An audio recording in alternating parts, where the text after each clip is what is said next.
忘れろ忘れろ明日のライブが今から想像できる。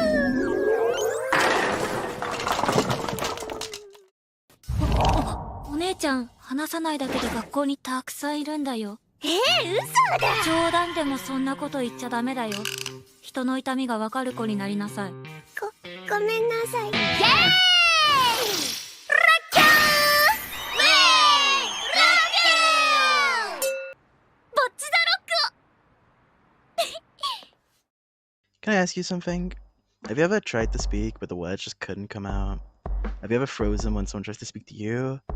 If you have, you know it's hard, it's demoralizing, and it sucks. Social anxiety is something that is often depicted in media, but I've never seen social anxiety in media and thought, yeah, that's how I feel. That is me. There's certainly been elements in other characters that I relate to, of course, but I think I finally felt seen when I watched Bocchi the Rock. Hitori Gohto is a depiction of social anxiety that isn't romanticized, it is messy, and it's not seen as easy as flipping a switch, and that shows the actual reality of living with it. And yes, it's played up with the visuals for comedic effect. It's a feel-good comedy show, but the feelings themselves are never unrealistic. I should say I'm not a psychologist, but it's something I suffer with, and I know not everyone with social anxiety acts like Bocchi. Everyone is different, and simple as that. Some people like me share a lot of similar feelings and experiences as Bocchi, and for some it may manifest differently. At the end of the day, the fact that her experiences relate to me and so many of us is reason enough for me to make this video. In the first episode, there was a sequence of Hitori internally begging people to talk to her. This is something I experience a lot. Okay, the talk to me or I hope someone notices this, it's a strong desire for conversation and attention from others, but you know that you're not able to initiate yourself. It feels like you physically can't do it. You may want to, and you may want to a lot, but your mouth and brain just don't let you. And so what you do instead is pray, beg, plead that someone else reaches out and bridges that gap. For me, it's usually been people I've had some kind of work with, or just someone in my class. Then it actually happens. When Nijika first meets Bocchi, it's her reaching out. She's doing the thing that we begged the world to have happen. And then what? We still freeze.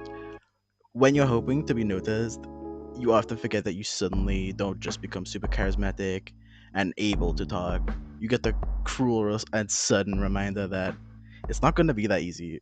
Bocchi's internal monologue makes a comment about not speaking for so long that she didn't know how to control her voice, which rings so true. It feels like you've forgotten how to talk.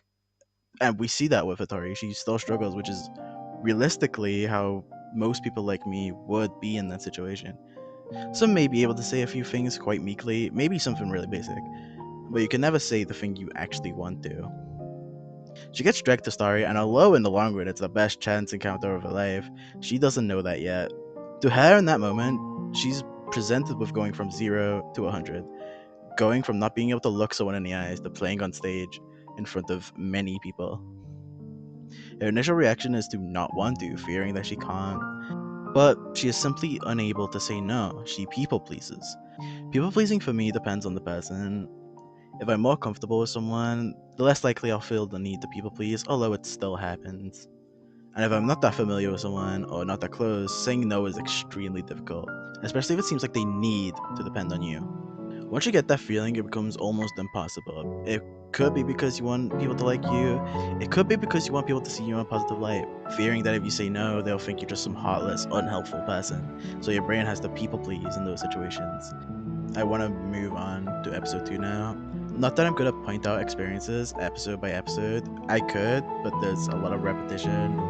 Maybe if I decide to make it a series, I could talk about 2 episodes per video, but the main reason I'm only talking about the first 2 is because if this video is even found, and found by someone who has never watched Bocchi, you don't have to do what I say, but I strongly encourage you to watch it.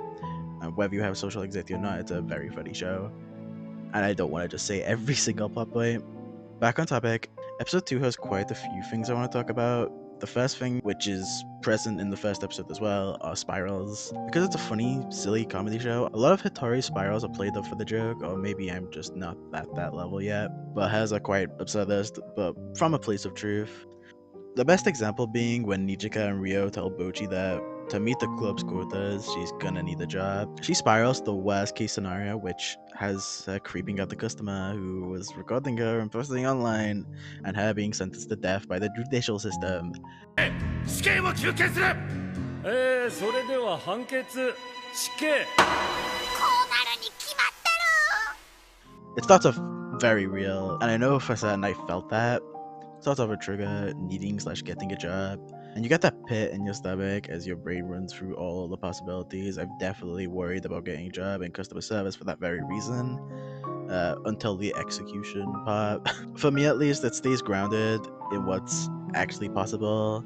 What if I mess up with a customer, look stupid, and go viral online, and people make fun of me, and people dig into my life and find out personal information, or even recognize me in real life, and then my life is ruined?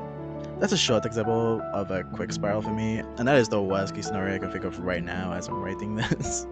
And I know it's probably unlikely, but that doesn't bring much comfort.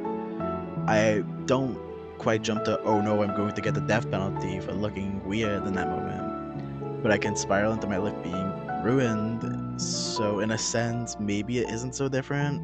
Two things I want to mention and talk about, maybe not as much, but still worth talking about. I want to point out, I relate to Bocchi a lot, but we're not like one-to-one identical clones when it comes to social anxiety or anything. She says something that doesn't trigger her Satian complex, which means youth complex. I'm just being a nerd. For Bocchi, she needs to avoid things that talk about the quote-unquote springtime of youth, because that hasn't been her experience, and so it sends her into a spiral. For me, yeah, I probably wouldn't like that music either, but anime about youth and coming of age is something I do engage in, for the same reason she doesn't, in a way. When I watch coming of age anime, it's to engage in experience of youth that I wish I got to have.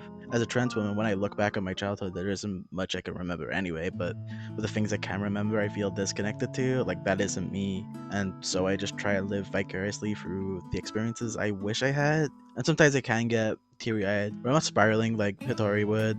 But yeah, music-wise, I do find it hard to enjoy overly positive lyrics.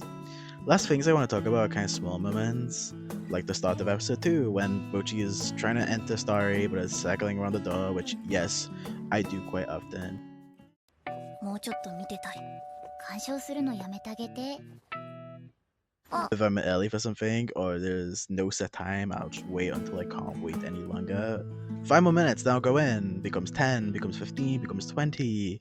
Then I get too paranoid that I've been standing still outside the place for too long and look weird, which usually gives me the push to go inside.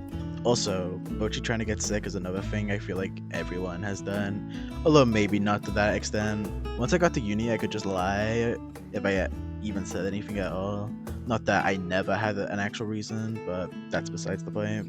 When Bocchi first meets Nijika's older sister Seika, an authority figure, she struggles to talk, but she still manages, kinda. Which happens to me too, weirdly. When I was in uni, I found lectures much easier to respond to, since I felt more like oh, you really have to do this or you'll be in trouble, which is kinda not true in that scenario, but it's what ran through my mind.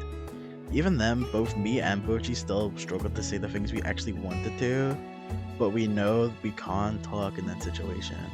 Our fight response manages to break through just for once instead of a usual freeze or fawn, but it's not like a particularly strong one. Near the start of the episode when Nijika, Ryo, and Hitori are rolling the dice so they can get to know each other. Well, Ryo and Nijika already know each other, but it's so they can get to know Hitori, and so Hitori can get to know them.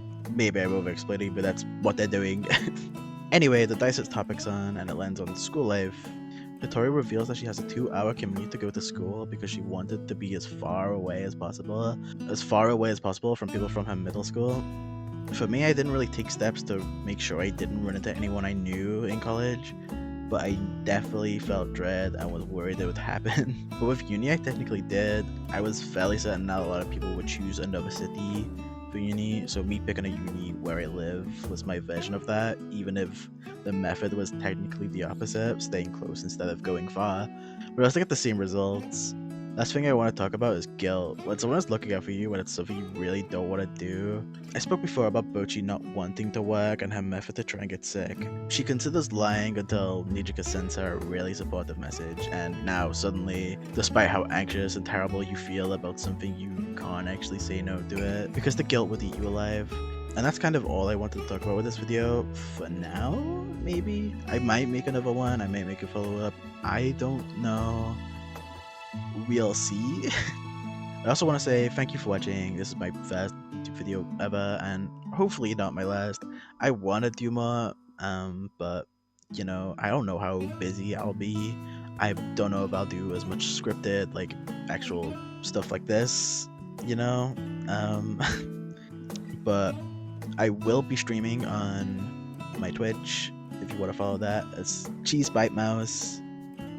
But yeah. Follow me on Twitch if you like, subscribe here if you like. Cheese Bite Mouse, Little Computer Mouse, silly, I know, PNG, woo!